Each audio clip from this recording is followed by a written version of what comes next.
Of course, Eugene, on any day, and Obi call national team, and you basically you go to you. Jafena don't you go understand you? Oh, Black Star. Now Black Stars here who is so to me and my stable 11. What cup here boy?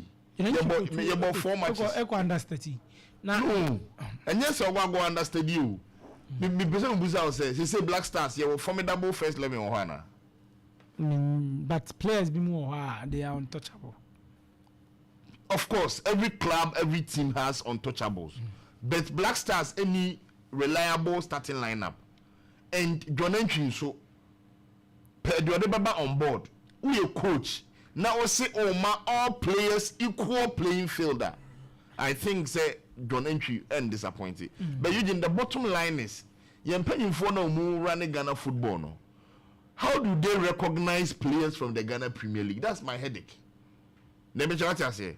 Say yeah nanka ye my league no a revered stater. I think say academic and you be be finding problems or issues with me.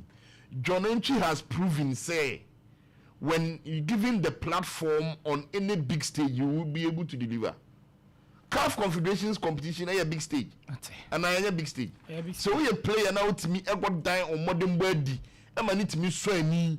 Emma empo me drew very far end of the competition.